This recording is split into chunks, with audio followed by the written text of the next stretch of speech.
प्रिय विद्यार्थियों, मैं Sonkiya madam Christ Church Convent School Gadarwara digital class में आपका स्वागत है। मैंने आपको पाठ 2 विनम्रता का सारांश आपको समझाया था कि विनम्रता क्या होती है। उसके बाद आज हम वस्तुनिष्ठ प्रश्न, रिक्त स्थान, अति लघु उत्तरीय प्रश्न और लघु उत्तरीय प्रश्न समझेंगे। मैं यहाँ से शुरू करती हूँ। वस्तुनिष्ठ प्रश्न, नंबर का सही जोड़ी बनाइए। अब इसमें एक कॉलम से दूसरे कॉलम में मिलाना है। इसका सही उत्तर इसके सामने लिखना है। जैसे दिया है सुसंस्कृत, इसका होगा अच्छे संस्कार वाला। दूसरा दिया है सामंजस्य, इसका होगा तालमेल। तीसरे का दिया है दंभ, इसका होगा अभिमान। चौथे का दिया है आचरण, इसका होगा व्यवहार। सुसंस्कृत, अच्छे संस्कार वाला, सामंजस्य, तालमेल, दंभ, अभिमान, आचरण, व्यवहार। ख नंबर का प्रश्न देखिए। दिए गए विकल्पों से रिक्त स्थान की पूर्ति कीजिए। विकल्प यहाँ दिए हुए हैं कोष्टक में। दीन याचक होता है, जबकि विनम्र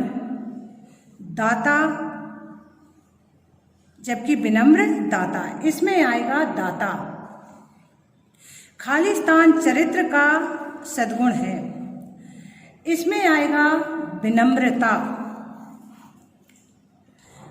यदि हमारे लिए कोई कष्ट उठाकर काम करता है तो हमें उसके प्रति कृतज्ञता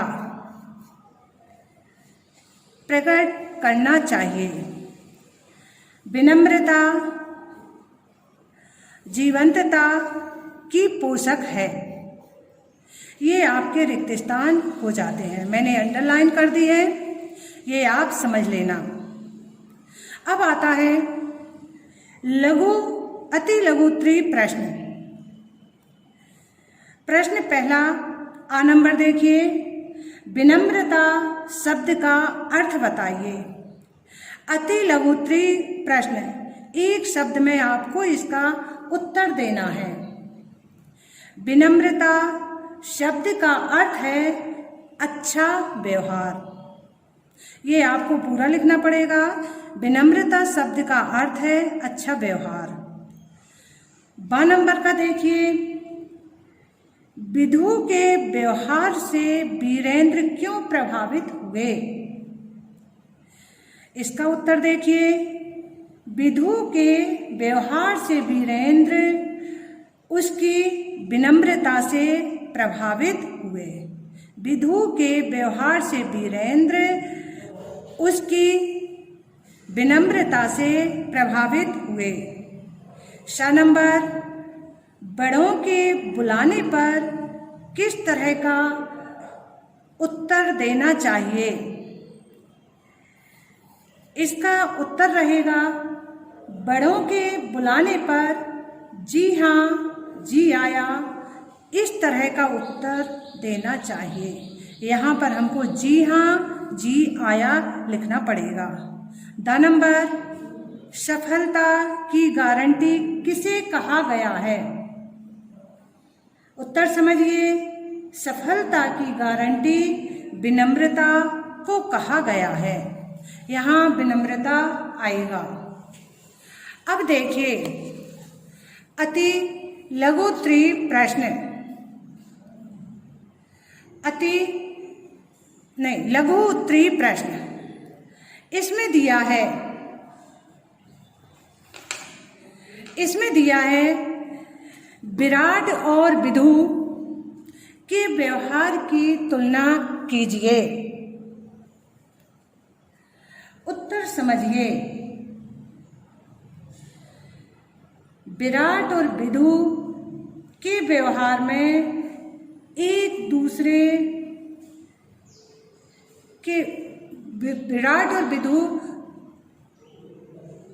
के व्यवहार एक दूसरे के विपरीत हैं। विराट के व्यवहार में शिष्टता और विनम्रता नहीं है, वह दंभी है। दंभी का अर्थ होता है घमंडी, उसमें अभिमान है, इसलिए वह प्रशंसा का पात्र नहीं है। लेकिन इसके विपरीत विदु के व्यवहार में शिष्टता और विनम्रता कूट कूट कर भरी हुई है।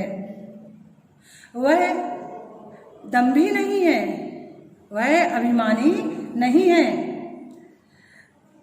अपने इस सद्गुण के कारण वह सभी की प्रशंसनीय है। दोनों के व्यवहार में इसी तरह का अंतर है। विनम्र व्यक्ति की पहचान कैसे होती है, इसे समझिए। विनम्र व्यक्ति की पहचान उसके सद्व्यवहार से होती है। वह अपने से बड़ों को, छोटों को आदर सत्कार और प्यार बांटता है। इस प्रकार वह बिना किसी भेदभाव के सबकी गरिमा और भावनाओं का समुचित सम्मान करता है। सभी का आदर करता है, छोटों से प्रेम करता है, बड़ों से जी आप कह करके बोलता है, बड़ों के दिए हुए आसन को ग्रहण करता है। इस तरह विनम्र व्यक्ति को पहचान लिया जाता है। प्रश्न 7 नंबर, समुद्र में बाढ़ क्यों नहीं आती, स्पष्ट कीजिए। बहुत अच्छा प्रश्न है ये, ध्यान से समझिए। समुद्र में बाढ़ नहीं आती, यह इसलिए क्योंकि समुद्र अपनी सीमा में रहता है। समुद्र अथाह होता है, उसकी गहराई कोई नहीं माप पाता। वह अपनी सीमा में कभी भी बाहर नहीं आता। इस प्रकार अपनी सीमा में ही रहकर नदियों के पानी को अपने में समा लेता है। वह अपनी विनम्र अनुशासन की विशेषता के कारण ही मर्यादित रहता है, क्योंकि उसमें विनम्रता भरी हुई है। दा नंबर का देखिए, दीन याचक होता है जबकि विनम्र दाता। इसका आशय स्पष्ट कीजिए। दीन याचक होता है जबकि विनम्र दाता। इसका आशय है कि दीन व्यक्ति में अपनेपन की भावना नहीं होती, वह स्वार्थी होता है। इसके विपरीत विनम्र व्यक्ति में अपनापन होता है। वह सभी को प्यार बांटता है, परस्पर मेल मिलाप करता है। वह किसी से कुछ नहीं मांगता। वह तो अपने अच्छे व्यवहार से सभी को अपने पास बुला लेता है। वह सभी के लिए सद्गुण बांटता है। इसलिए दीन याचक होता है जबकि विनम्र दाता होता है। विनम्रता कब प्रभाव पैदा करती है, इसका उत्तर समझिए। विनम्रता तब प्रभाव पैदा करती है जब समस्या का समाधान आवेश भरा व्यक्ति नहीं ढूंढ पाता। किसी व्यक्ति के सामने समस्या रहती है और वह आवेश में रहता है तो वह उसका समाधान नहीं ढूंढ पाता। उसे विनम्रता सहज में खोज लेती है। विनम्रता का यही प्रभाव होता है। प्रश्न, भाषा की बात में ये आपको स्वयं करना है। बोलिए और लिखिए। शुद्ध वर्तनी, ये भी आपको लिखकर देखना है संक्षिप्त कैसे लिखा जाता है। आपसे बन जाता होगा, 8th क्लास में हैं आप। मृदुल, विनम्रता, व्यक्तित्व, औपचारिकता, ये आपको स्वयं करना है।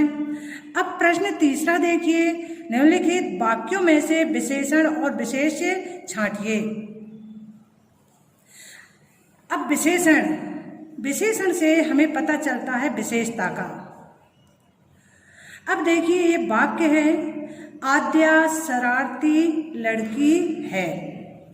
अब इसमें हम कैसे बता पाएंगे कि ये शब्द ऐसा आएगा, तो विशेषण इसमें ढूंढिए। अब विशेषता क्या है? आद्या की विशेषता है शरारती। हम एक तरफ लिखेंगे विशेषण, दूसरी तरफ लिखेंगे विशेष्य। विशेषण में क्या आएगा हमारा? शरारती।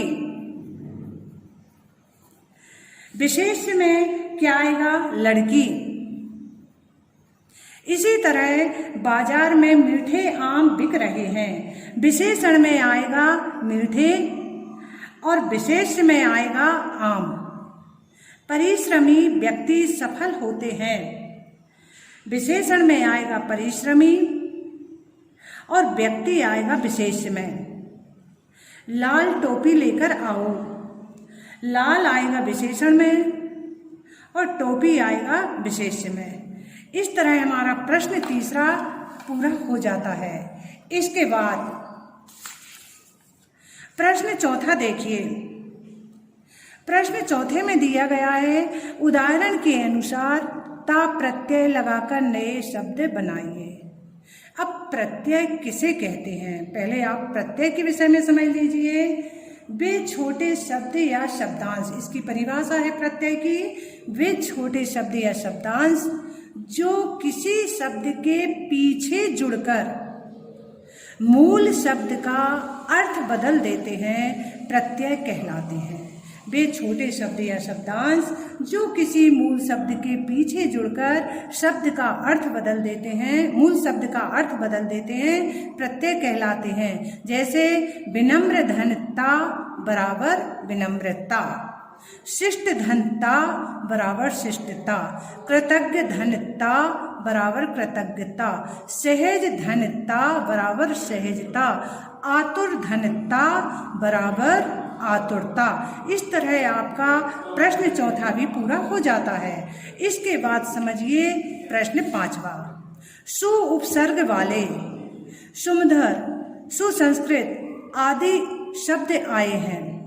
निम्नलिखित शब्दों में सु उपसर्ग लगाकर नए शब्द बनाइए। जिस तरह हमने अभी प्रत्यय की परिभाषा समझी, उसी तरह उपसर्ग की भी परिभाषा है। उपसर्ग में छोटा शब्द आगे जुड़ता है, उ आगे, प्रत्यय पीछे। वे छोटे शब्द या शब्दांश जो किसी शब्द के आगे जुड़ करके मूल शब्द का अर्थ बदल देते हैं, उसे उपसर्ग कहते हैं। ये उपसर्ग की परिभाषा है। अब अपन को उपसर्ग जोड़ना है। उपसर्ग कैसे जोड़ेंगे? सु धन गंध, ऐसा लिखेंगे आप, सु धन गंध बराबर में क्या हो जाएगा? सुगंध। क्या हो जाएगा? सुगंध। ये सुगंध अपना अलग हो गया, अभी गंध था, ये सुगंध बन गया। सुधन पुत्र बराबर सुपुत्र, सुधन फल बराबर सुफल, सुधन मुखी बराबर सुमुखी, सुधन संस्कार बराबर सुसंस्कार, सुधन योग बराबर सुयोग। तो उपसर्ग हमेशा आगे जुड़ते हैं, प्रत्यय पीछे जुड़ते हैं। तो ये प्रत्यय और उपसर्ग हो जाते हैं। विलोम शब्द रेखा खींचकर मिलाइए। ये प्रश्न आपका छठवां है। जैसे उचित, उचित का क्या होगा? अनुचित। औपचारिक, इसका हो जाएगा अनौपचारिक। अपेक्षा, उपेक्षा। सद्गुण, दुर्गुण। आदर, अनादर। मैंने आपको विनम्रता का भाषा अनुशीलन पूरा करवा दिया है। आप वीडियो खोल करके इसको समझ सकते हैं, जो समझ में नहीं आता। और यदि आपको कुछ पूछना है तो आप मुझसे ग्रुप पर पूछ सकते हैं। धन्यवाद।